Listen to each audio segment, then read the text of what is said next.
everybody, this is Dr. Forth, and in today's video, we're going to be focusing on memory tips for studying and learning. One of the most important concepts is to make sure that you divide the information into small bite-sized pieces. You don't want to be trying to learn huge amounts of material just in time for the test. That's why I said from the beginning of the term, you want to start working on your studying in small amounts. We learn by attaching the new information we're trying to assimilate to information that we already know. So you might be able to connect some of the new study information to something else you've learned in another class or the current class. And I also, when I'm lecturing, like to make comparisons to movies or stories. So that makes it more interesting. It's also easier to remember things if it's somehow relevant and interesting. So references to pop culture and so forth will definitely help you. One of the tools people like to use for memory enhancement is called a mnemonic, and you've probably heard of these. They're little short phrases to represent a concept. Some of your classmates are probably experts at developing mnemonics. Plus, there's a lot of mnemonics already in existence for some of the concepts you may be learning, and you could search for those. But if you make it up yourself, as long as it's not too complex, it'd probably be easier for you to remember. So some examples of mnemonics for mathematical order of operations, we have, please excuse my dear Aunt Sally. So that's parentheses first, exponents, multiplication, division, addition, and subtraction.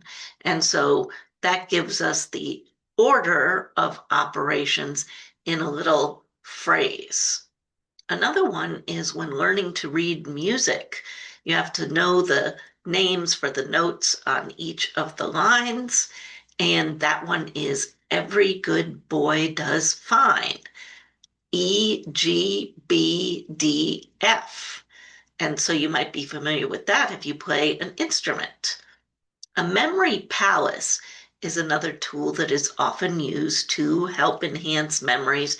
And this is where you create an image or a scene to represent what you're trying to learn. Some simple examples might be states and their capitals. So you have the states on the map. And for example, in Nebraska, you put a penny for Lincoln, which is the capital of Nebraska. Massachusetts might have a teacup, like for the Boston Tea Party. You might do, for example, in chemistry, if we were trying to learn acid and base reactions, of course, acids react with bases to produce salt and water. So you might have a shelf with your chemistry book, and then you have the stomach for acid, and household cleaner like lye for the strong base. And then at the other end of the table or shelf, salt shaker and a jug of water. So we're making visual scenes to represent concepts. You could even do a room to represent a concept. So if you were going to make a memory palace of a house and each of the rooms are for your different classes, you have the history room, and there are shelves that have, the Greek civilization, and then you have the Ottoman Empire and the Egyptian civilization. Then you have the math room, where you have different things representing different mathematical concepts. And all of that is in the house. And you could set up objects and colors or even certain people to help you to remember those concepts. Memory palaces are often used by people trying to learn really large amounts of data. The best example I thought of was memorizing pi to many, many decimal points. People often like to use memory palaces for something like that. You can create a tangible item to help you remember. They have seen in archaeological sites where there is a board with different structures on it that were set up to help people remember, or even cave paintings to talk about different important hunts and events that happened. And so you could make a poster, or you could even do something three-dimensional like a diorama, or if you like to knit or crochet, scarf with different rows and colors representing different things. The more senses that you can involve in your memory attempts, the better. So having something tangible in addition to something that you just look at or read, that's going to bring in more senses and help you to remember. You can teach the items that you're trying to learn to somebody else. Teaching definitely helps you to hone your understanding of concepts.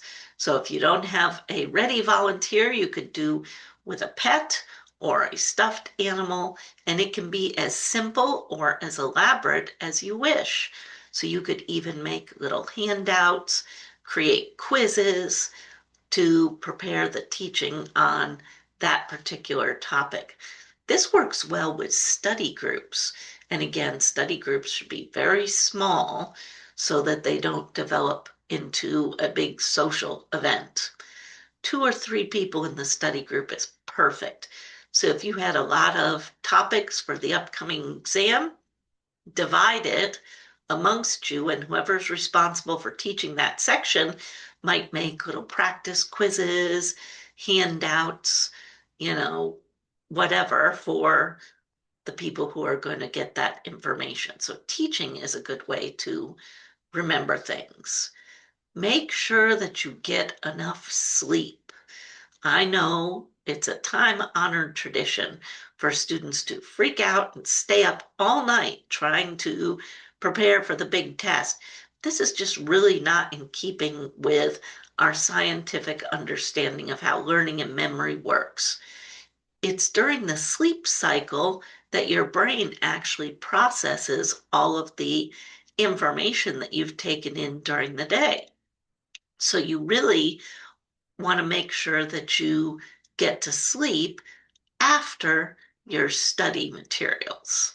Don't stay up all night. Now, I say that, I know some of you are going to do that. Don't be surprised if you find that you're sitting there in the test and you have large volumes of information floating around in your brain without any apparent connection to other things. It's very difficult to process and retain information when you cram it all in and you don't have a sleep cycle in between. If you're looking for more tips about how to improve your study habits, also a more holistic approach, bringing in mindfulness and setting up your environment, you should definitely look into my class that I've created on the subject. I've got brainwave studies and meditation, as well as all of the traditional study tips and tools, time management. I'm going to put the link in the description. So make sure you check that out, and we will see you next time.